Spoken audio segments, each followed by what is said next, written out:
Welcome friends, SKSAIVIDEOS. இன்னைக்கு நம்ம பார்க்க போகிறது வீட்டில் எல்லா வீட்லேயுமே மாவு இட்லி மாவில் அரைச்சி வைப்பாங்க. அந்த மாவு மீதி போயிடுச்சுன்னா புளிப்பாயிடுச்சுன்னா மீதி போன மாவுலோ இல்லை புளிப்பு மாவுலையோ என்ன பண்ண போகிறோம்னா வெஜிடபிளில் போட்டு ஹெல்த்தியான ஒரு வெஜிடபிள் தோசை செஞ்சு சாப்பிடலாம். வீடியோ போகிறதுக்கு முன்னாடி சேனலில் புதுசாக வந்தவங்க சேனலை சப்ஸ்கிரைப் பண்ணுங்கள், பக்கத்தில் இருக்க பெல் பட்டனை கிளிக் பண்ணுங்கள். வாங்க வீடியோக்குள்ளே போகலாம்.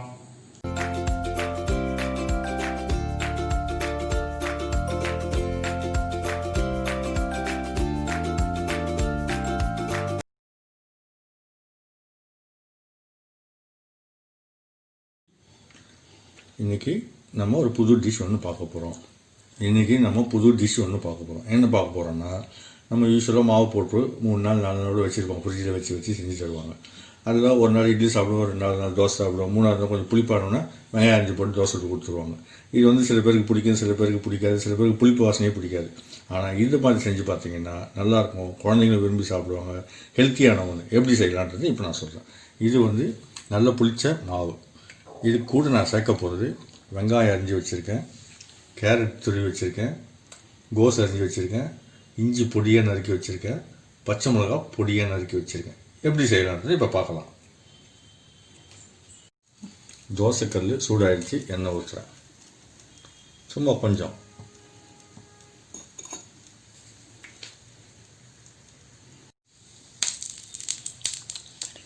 கடுகு போட்டிருக்கேன், கடுகு பொரியட்டும்.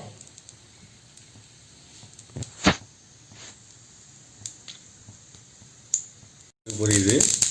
இப்போது கருவேப்பிலை கொத்தமல்லி அது போடுறேன். போட்டுட்டு வெங்காயம் போட்டு வதக்க போகிறேன். வெங்காயம் போட்டேன், பச்சை மிளகா, இஞ்சி ரெண்டுக்குமே போடுறேன்.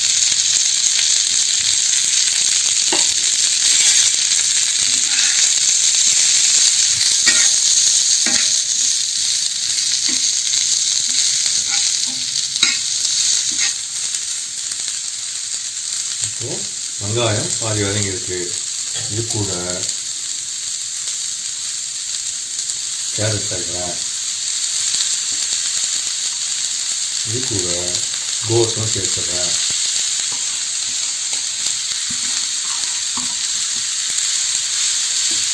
இது வதங்கட்டும். இப்போ காயெல்லாம் வதங்கிடுச்சு. இப்போ அடுப்பு நான் ஆஃப் பண்ணுறேன். ஆஃப் பண்ணிவிட்டு மாவோட சேர்க்க போகிறேன்.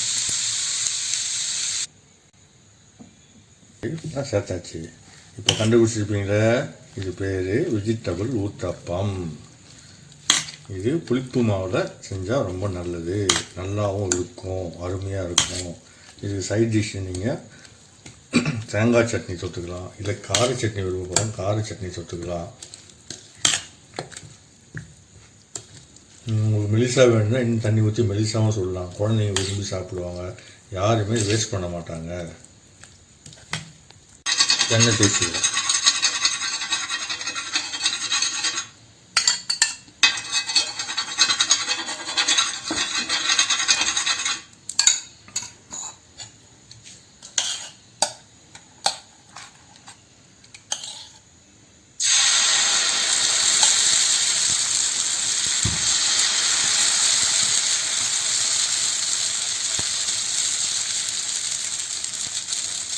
நீங்கள் உங்களுக்கு மெலிசா வேணுனாலும் மெலிசா சுற்றுக்கலாம், கனமாக வேணுன்னா கனமாக சுற்றுக்கலாம்.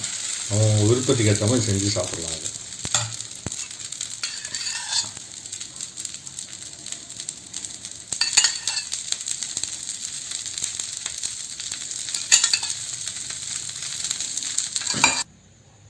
Vegetable uttapam ready. இது குழந்தைங்களுக்கு நல்லது, பெரியவங்களுக்கு நல்லது. ஒன்றும் இல்லை, நம்ம கேரட் போட்டிருக்கோம், உடம்புக்கு நல்லது. கோஸ் உடம்புக்கு நல்லது. வெங்காயம் உங்களுக்கே தெரியும், உடம்புக்கு நல்லது. இப்போது இது கூட தொட்டுக்க தேங்காய் சட்னி இருந்தால் ரொம்ப நல்லாயிருக்கும், கார சட்னி இருந்தால் ரொம்ப நல்லாயிருக்கும், உடச்சக்கடலை சட்னி இருந்தால் நல்லாயிருக்கும், சாம்பார். இது எந்த சட்னி வேணாலும் உங்களுக்கு விருப்பத்துக்கு ஏற்ற மாதிரி நீங்கள் செஞ்சுக்கலாம். இது புளிப்புங்கிறதுனால காரம் கூட இருந்தால் ரொம்ப டேஸ்ட்டாக இருக்கும். ஓகேங்களா? செஞ்சு பாருங்கள், சமைச்சு பாருங்கள், சாப்பிட்டு பாருங்கள், எப்படி இருக்குன்னு சொல்லுங்கள்.